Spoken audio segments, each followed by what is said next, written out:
It's definitely spring when you can hear blowers and lawnmowers going every weekend.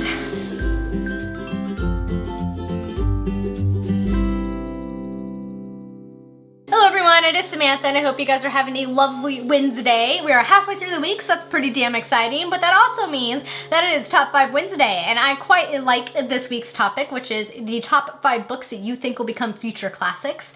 So, I figured, why not join in on the fun? And today I'm here to bring you guys the top 5 books that I think will become classics. So as you guys probably are aware of by now, most of my reads tend to be fantasy as well as classic books, but of course, you know, classics are already classics, so I can't mention those. So I figured I would bring you my 5 fantasy-esque books that I think will become classics down the road. So, let's start. So the first one that I have, and it's probably the most obvious choice, I'm just gonna get it out of the way now, and that of course is Assassin's Apprentice by Robin Hobb. I think you guys all know what a massive fan I am of Robin Hobb. I've read all of her books in the Land of the Elderlings series. I still need to read the Soldier Son trilogy, but that will be hopefully happening in the next month or so.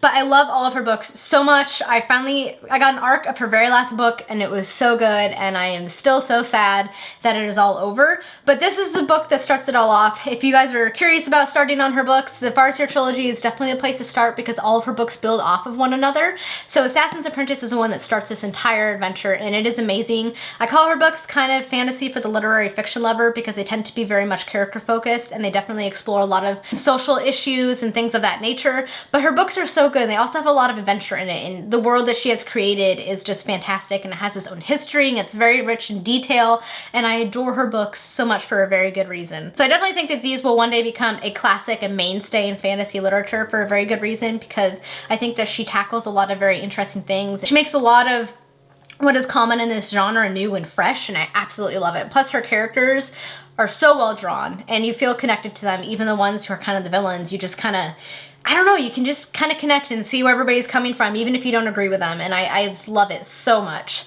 So as I said, if you guys are curious about starting her books, you want to start with the Farseer trilogy, Assassin's Apprentice is book 1, and then you want to go in publication order from there because they all build off one another, and by the time you get to the very last trilogy, where I just read the last book, you will need to have read all of the other books to understand what is going on. So it starts with the Farseer trilogy, then it goes to the Liveship Traders trilogy, and then you'll move on to the Tawny Man Trilogy, then the Rainwild Chronicles, and the very last one, which is the Fitz in the Fool trilogy. I'll leave that info down below, but yes, amazing books and definitely modern classics.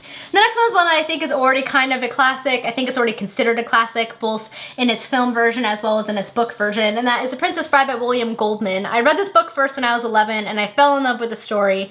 William Goldman is a very humorous writer, and his story is fantastic, and of course the movie version is just as good as the book, which I don't say very often because I typically have a hard time with movie versions of books, but his is amazing and I love it to bits. But this is definitely a very fun swashbuckling story that has some great romance and a lot of comedy moments, and I think that's really what combines to make it such a classic, but it's one that I definitely love to bits. The next one is another fantasy series, and that is The Lies of Locke Lamora by Scott Lynch. This is his first book in this series. I think there will be 7 books total. Still waiting for him to publish book 4. It keeps getting pushed back, but I'm hoping it will get published soon.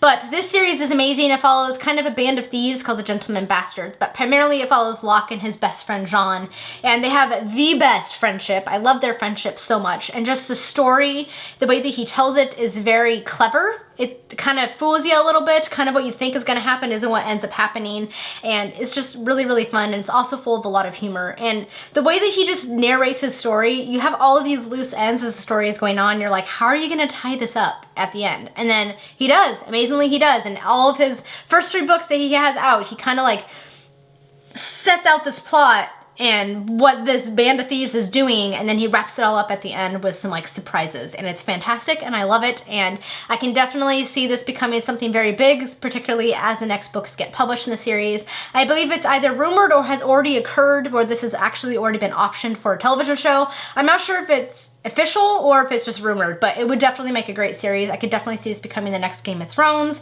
but I actually prefer this over Game of Thrones because I'm not the biggest fan of Game of Thrones, but this one is amazing and one that I recommend for anybody who likes kind of heist swashbuckling books, because the second book has pirates, and that's pretty exciting as well. Number 4, I am choosing The 5th Season by NK Jemison. This was released last year and it's an amazing piece of work. It kind of melds fantasy mixed in with a little bit of science fiction. It's so well done. The story features LGBTQ characters, including a bisexual character. It features a really interesting magic system that's based upon science and geology. It has a really interesting narration style. It features a lot of different social themes, and I just really enjoyed this story. I'm going to be reading Obelisk Gate, which is book 2 for the BookTube SFF Awards. But I can definitely see this trilogy becoming very important in the genre of science fiction and fantasy, and I'm excited to be present for that because it's a pretty dang fantastic book. The next one I'm going to mention is Alanna by Tamora and Pierce, and pretty much all of her quartets, but in particular the Song of the Lioness quartet. Her books were kind of like the first YA books of the time. She kind of, I would say, helped to shape the beginning of the genre in terms of YA fantasy. She creates really wonderful books. All of her books set in the Tortal series feature strong female heroines. They were everything to me in high school. I read this back when I was like 14, a freshman in high school. My friend introduced them to me, and I loved them so much because I liked fantasy at that point. But these were the first books that really featured female characters that I could identify with and I wanted to be like, because Alanna's training to be a knight, even though she's a girl, and I wanted to do that because I was obsessed with medieval history at that point, and they're just fantastic works, and I think they've already done a lot to kind of pioneer the genre in general, and I think that they will continue to do so. I love these books. They have a special place in my heart for a very good reason. Alright guys, those are my top 5 books that I think will become classics. I hope you guys enjoyed it, and I would love to hear what books you think will become classics down the road. Thank you guys so much for watching. I hope you all have a lovely day. Until next time, happy reading. Bye!